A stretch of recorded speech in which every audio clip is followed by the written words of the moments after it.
एक तरुणी तिचा 12वीचा निकाल घेऊन शाळेमधून कॉलेजमधून निघालेली असते आणि निघत असतानाच वाटेमध्ये 2 मोटरसायकलवर काही तरुण काही गुंड त्या ठिकाणी येतात आणि ती जी तरुणी आहे त्या तरुणीला उचलून एका जंगलामध्ये नेतात आणि जंगलामध्ये नेल्यानंतर बारीबारीनं तिच्यावर जबरदस्ती करतात आणि काही तर जबरदस्ती एवढी करतात की एकदा दोनदा सुद्धा त्यांचा नंबर येऊन जातो। ती जी तरुणी आहे ती तरुणी त्यांना विनवण्या करू लागते, सांगू लागते की मी तुम्हाला तर भाऊ समजत होते, एकाला म्हणत होते मी तर तुम्हाला काका म्हणते, एकाला म्हणते मी तुम्हाला दादा म्हणते, पण तरीसुद्धा त्यांना काहीही तिच्यावर दया येत नाही। ते त्यांचं कृत्य त्या तरुणीसोबत चालूच ठेवतात। काही जण इकडून तर काही जण तिकडून त्या तरुणीचे लचके तोडत असतात आणि ती तरुणी सगळं काही हे सहन करत राहते। आणि त्यापैकीच एक जोन तरुण आहे तो काय करतो, या संपूर्ण घटनेचा या संपूर्ण प्रकरणाचा एक व्हिडिओ बनवतो आणि त्या व्हिडिओमध्ये स्पष्ट दिसत होतं की कशा पद्धतीनं हे बारीनं त्या तरुणीसोबत अत्याचार करत आहेत, तिच्यासोबत नको ते कृत्य करत आहेत आणि करत असताना एकमेकांचं नाव घेऊन सुद्धा बोलत आहेत आणि त्यांचे जे नावं आहेत त्या व्हिडिओमध्ये स्पष्टपणे ऐकूसुद्धा येत होते। आणि हा जो संपूर्ण प्रकार होता तो एका 5 मिनिटाचा व्हिडिओमध्ये रेकॉर्ड झाला होता आणि असंच कृत्य त्यांनी लगातार 1-2 तास त्या तरुणीसोबत केलेलं होतं। नेमकं काय आहे संपूर्ण प्रकरण, कुठं घडली ही घटना हे आपण सविस्तर पाहणार आहोत। पण जर तुम्ही अजूनही आपलं चॅनल सबस्क्राईब केलं नसेल तर लगेचच सबस्क्राईब करून घ्या आणि बाजूला असणाऱ्या बेल नोटिफिकेशनला सुद्धा ऑन करायला विसरू नका।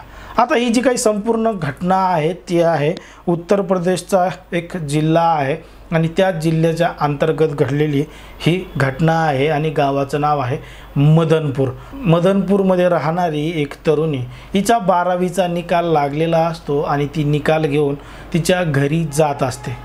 अतिशय गरीब घरची ही तरुणी होती। तिच्या घरची परिस्थिती अशी होती की तिला एक वेळचं जेवणसुद्धा भेटत नव्हतं।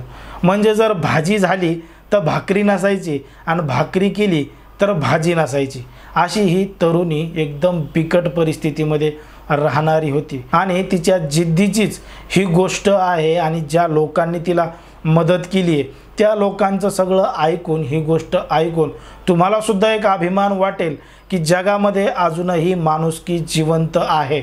अजूनही लोक पैशाच्या मागे लागलेले नाहीत, लोकांच्या मनामध्ये माणुसकी आहे आणि ही संपूर्ण गोष्ट ऐकल्यावर तुम्हाला सुद्धा त्या लोकांचा अभिमान वाटेल। अशा परिस्थितीमध्ये राहणारी ही तरुणी आहे आणि ती तिचा 12वीचा निकाल घेऊन कॉलेजमधून घरी जात असते आणि घरी जात असतानाच 2 मोटरसायकलवर त्या ठिकाणी काही तरुण लोक गावातले येतात आणि या तरुणीला उचलून घेऊन जातात जंगलामध्ये। आता जंगलामध्ये नेल्यानंतर त्या तरुणीवर बारीबारीनं बळजबरी सगळी करत असतात आणि त्यापैकी एक तरुण हा व्हिडिओ शूट करतो आणि सोशल मीडियावर व्हायरलसुद्धा करतो। आता व्हायरल केल्यानंतर ती जी तरुणी आहे त्या ठिकाणाहून कशीबशी निघते। ती हे सगळे कपडे वगैरे विंचकलेले असतात आणि एवढ्या तरुणाने तिच्यासोबत बळजबरी केली पण तिची हालत एकदम बुरी झालेली होती। तिला नीट चालतासुद्धा येत नव्हतं। पण तशा परिस्थितीत ते लोक तिला गावाजवळ आणून सोडतात आणि तिथून पसार होतात। आता ही तरुणी जी आहे ती घरी कसं जावं आणि घरी कसं सांगावं हाच विचारात असते, पण तरीसुद्धा जिद्द करून ती घरी जाते आणि घरी जाऊन घडलेला संपूर्ण प्रकार घरच्यांना सांगते। आता घरचे आधीच अतिशय बेजार असतात, त्यांच्या एका वेळच्या खाण्याची सुद्धा मोहताज असतात, एक वेळचं जेवणसुद्धा त्यांना मिळत नसतं। एकदम मातीच्या घरामध्ये राहणारी ही तरुणी होती आणि तिच्यावर ज्या लोकांनी अन्याय केला होता ते लोक अतिशय श्रीमंत होते, गावातीलच जमीनदार लोक होते आणि त्या लोकांनी हिच्यासोबत हे केलं होतं। तिच्या घरच्यांना जेव्हा ही गोष्ट समजली आहे त्यांच्या तर पायाखालची वाळूच सरकली। ते म्हणे आपली अवकातच नाही, आपली ऐपतच नाही या लोकांसमोर जाऊन खेटायची आणि पोलीस स्टेशनमध्ये जाऊन तक्रार करायची, गुन्हा दाखल करायची आणि कोर्टामध्ये केस लढायची। पण त्या ठिकाणचे त्यांचे काही जे समाज बांधव होते ते पुढं आले आणि ते म्हणले की अन्याय झाला आहे तर हे सहन करू नका, याच्यावर कायदेशीर तुम्ही पोलीस स्टेशनमध्ये जाऊन तक्रार दाखल करा. आता ते जाऊन पोलीस स्टेशनमध्ये तक्रार दाखल करतात तर पोलीस तक्रारसुद्धा लिहून घेत नाहीत. पोलीस तक्रार लिहून घ्यायला इन्कार करतात आणि तिथून ते जे त्यांचा परिवार आहे त्यांना हाकलून देतात. त्यांनी तर अनेक वेळ पोलीस स्टेशनच्या बाहेर मांडी घालून बसले होते, त्याला आतमध्ये सुद्धा येऊ देत नव्हते. पण एवढा वेळ त्याला बसून तिथेलाच उलटा चोर कोतवाल खूप दाट आहे अशा पद्धतीनं पोलीस त्यांना विचारायचे, कशाला आले इथं, काय काम आहे तुमचं, काय कारवाई करायची, अशा पद्धतीनं त्यांना बोलत होते. आणि ते या सगळ्या भीतीला ऐकून त्यांना त्यांच्या मनामध्ये एवढी भीती निर्माण झाली की त्यांनी तक्रार त्यांना नोंदवून घेतलीच नाही, पण त्याच पावलांनी ते घराच्या वाटेनं परत गेले. आणि इकडं तो व्हिडिओ सोशल मीडियावर व्हायरल झाला होता. म्हणजे जेव्हाची ही घटना आहे तेव्हा सगळ्यांकडं मोबाईल नव्हता, पण काही लोकांकडं मोबाईल होता. आणि ज्यांच्याकडं मोबाईल होता तेव्हा त्याच्या प्रत्येकाकडं हा व्हिडिओ त्यावेळी आला होता. त्यापैकी जे पोलीस होते त्यांच्याकडंसुद्धा हा व्हिडिओ आलेला होता.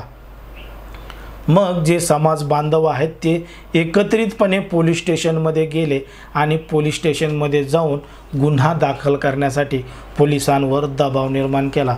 पोलिसांना तो व्हिडिओ दाखवला आणि पोलिसांवर दबाव निर्माण झाला. आणि स्पष्टपणे त्या व्हिडिओमध्ये ती तरुणी आणि तिच्यावर अन्याय करणारे ते तरुण गुंड दिसत होते. मग पोलिसांनासुद्धा नाईलाजानं गुन्हा दाखल करून घ्यावा लागला आणि त्या तरुणीची मेडिकल टेस्टसाठी तिला पाठवण्यात आलं. ज्यावेळी तरुणीची मेडिकल टेस्ट केली गेली होती त्यावेळी मेडिकल टेस्टमध्ये जे डॉक्युमेंट्स होते, कागदपत्र होते, त्याच्यावर लिहून आलं की या तरुणीवर कुठल्याही प्रकारचा अन्याय किंवा अत्याचार किंवा जबरदस्ती झालेली नाही. हे डॉक्युमेंट त्या डॉक्टरनं दिले होते पोलिसांना. पण जेव्हा त्या डॉक्टरनं हा व्हिडिओ पाहिला त्या डॉक्टरलासुद्धा या घटनेची, या गोष्टीची लाज वाटली. कारण की तिथं केस दाखल केली पण त्या डॉक्टरनं सांगितलं की हिच्यावर अन्याय अत्याचारच झाला नाही, म्हणून पोलिसांनी पुढची कारवाईच केली नाही. मग जेव्हा हे जे आहे ते एका मोठ्या SP-कडे गेले, तिथं तक्रार दाखल केली, तेव्हा SP-नं स्वतः हा व्हिडिओ पाहिला.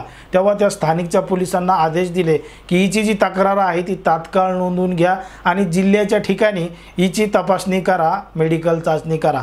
तेव्हा मात्र सिद्ध झालं की ही जी तरुणी आहे तिच्यासोबत अन्याय झाला आहे, तिच्यासोबत जबरदस्ती झाली आहे. आणि त्या गावातले जे डॉक्टर होते, जे पोलीस होते, हे विकले गेलेले होते. यांना ते जे जमीनदार होते ज्यांनी त्या तरुणीवर अन्याय अत्याचार केला होता त्यांनी या लोकांना पैसे देऊन सगळं काही बदलून टाकलं होतं. पण ही जी तरुणी होती तिला त्यांच्या गावामधले जे काही समाज बांधव आहेत त्यांनी कोणी 1000, कोणी 500, कोणी 200 असं करून त्या तरुणीला मदत केली आणि तक्रार दाखल करायचं सांगितलं. कारण की आज हिच्यावर अन्याय झाला आहे, उद्या अजून कोणावर होईल आणि असाचपणे जर शांत बसलो तर हे लोक अजून कोणाला सोडणार नाहीत, म्हणून यांनी कारवाईची मागणी केली. जेव्हा गुन्हा दाखल केला, केस कोर्टामध्ये गेली, तेव्हा या तरुणीला ती केस लढण्यासाठी सुद्धा पैसे नव्हते. कारण की वकिलांची फीस ही खूप जास्त असते आणि वकिलांना एवढे पैसे कुठून द्यायचे असे सुद्धा प्रश्न त्या तरुणीला पडलेला होता. आणि घरचे तर म्हणे जाऊ द्या, केस नाही लढायची, काहीच नाही लढायची, आपली ती परिस्थितीच नाही. आणि जेव्हा हे समाज बांधव एकत्रित आले होते त्यांच्याकडं पैसे जमवा होत होते इकडून तिकडून. आता या समाजामध्ये त्यांच्याच लोकांमध्ये भांडणं लागले होते की हे पैसे खायला आणि ते पैसे खायला, अशा पद्धतीनं एकमेकावर टीका करू लागले. आता ती तरुणी कोणत्या परिस्थितीमध्ये होती, तिच्यासोबत काय घडलं होतं आणि त्या लोकांचे तिथेच वाद सुरू झाले की आम्ही पैसे खायलो आणि ते पैसे खायला आणि हे झालं. या संपूर्ण घटनेची माहिती ते जे वकील होते त्यांचं नाव आहे संजय कुमार शर्मा. संजय कुमार शर्मा या वकिलांना जेव्हा त्या तरुणीबद्दल माहिती मिळाली असं घडतं आहे, त्यांनी त्या तरुणीला सांगितलं की तू घाबरू नको, मी तुझ्या जी केस आहे ती एकदम फुकट लढेल, 1 रुपयाही घेणार नाही, फ्रीमध्ये तुझी केस लढेल. आणि ती तरुणी ज्या वेळी तिची केसची तारीख असायची त्यावेळी त्या कोर्टामध्ये जायची आणि तिच्यासोबत डब्बा असायचा, तर त्या डब्यामध्ये फक्त भाकरी, मिरची नाहीतर मग कांदा, ह्या 2च गोष्टी असायच्या. तिच्या डब्यामध्ये भाजीसुद्धा नसायची. हे सगळं पाहून त्या जे वकील होता त्याच्या डोळ्यातसुद्धा पाणी यायचं, ते परिस्थिती बघायचा. त्याला वाटायचं एवढ्या अशा तरुणीवर जे पैशावाले जमीनदार लोक आहेत त्यांनी हिच्यावर अशा पद्धतीनं अत्याचार केला आहे आणि आज ते तिलासुद्धा विकत घेऊ पाहत आहेत. कारण की त्या लोकांनी पोलिसांना डॉक्टरांना पैसे देऊन त्यांच्या ताब्यात घेतलं होतं, पण हे तरुणीलासुद्धा सांगितलं होतं की 2 लाख रुपये घे, आता इथून पुढं काही हे करू नको, केससुद्धा लढू नको, काही नको, जाऊ दे, हे 2 लाख रुपये घे आणि गपचूप बस. पण ती तरुणी पैशापुढं झुकली नाही. जे आरोपी आहेत त्यांच्यावर कारवाई व्हावी म्हणून ती केस लढत होती आणि जे भेटल ते घेऊन डब्बा घेऊन त्या ठिकाणी येत होती. त्या वकिलांनी तिला ज्या ज्या वेळी यायचा त्यावेळी त्याच्याकडचा असणारा डब्बा तिला द्यायचा आणि तिला जेवण करायला सांगायचा. हे सगळं घडत असताना तो जो वकील आहे त्या वकिलालासुद्धा हे जे आरोपी आहेत त्यांनी एक मोठी रक्कम म्हणजे 10 लाख रुपये रक्कम देऊ केली होती आणि त्या वकिलाला सांगितलं होतं तू ती केस लढू नको, ती केस सोडून दे, आम्ही तुला 10 लाख रुपये देतो. तो वकील म्हणतो जर मी आज तुमच्याकडून 10 लाख रुपये घेतले तर आज माझ्यातला माणूस हा मेलेला असेल, कारण की मी आयुष्यामध्ये पैसा कमवेल पण माणुसकी कमवणार नाही. आणि हीच घटना जर माझ्या नातेवाईकापैकी कोणासोबत घडली असती तर मी पैसे घेऊन शांत बसलो असतो का? 10 लाख रुपये जरी दिले आणि 20 लाख रुपये जरी दिले तरीसुद्धा मी 1 रुपयालासुद्धा हात लावणार नाही आणि ही जी तरुणी आहे तिच्यासाठी फुकट केस लढेल. तिकडं हा जो वकील आहे त्या तरुणीच्या पाठीमागं ठामपणे उभा होता आणि तिकडं जो दुसरा व्यक्ती होता त्या व्यक्तीचं नाव आहे सतीश कुमार. हा तिच्या गावातीलच व्यक्ती होता आणि हा त्या तरुणीला सपोर्ट करायचा, तिला छोटी मुलगी मानायचा, बहीण मानायचा. तो म्हणला की तुला जेवढे पैसे लागतील तेवढे पैसे मी द्यायला तयार आहे, तुझा संपूर्ण खर्च सांभाळायला मी तयार आहे, पण ते आरोपीला सुटका झाली नाही पाहिजे. त्या माणसालासुद्धा 10-20 लाखाची लालूच दाखवली गेली आणि सांगितलं गेलं की त्या पोरीला म्हण तक्रार वापस करून घे, तक्रार करू नको, आमच्यावर काही गुन्हा दाखल करू नको, आम्ही एवढी रक्कम देतो. पण हे सतीश कुमार आणि ते जे संजय कुमार शर्मा आहेत हे दोघंही पैशाला लालचले नाही. त्यांनी जो निर्णय घेतला होता त्या तरुणीच्या पाठीमागं ठामपणे उभा राहण्याचा, ते ठामपणे त्या तरुणीच्या मागेच उभा राहिले आणि केस लढत गेले.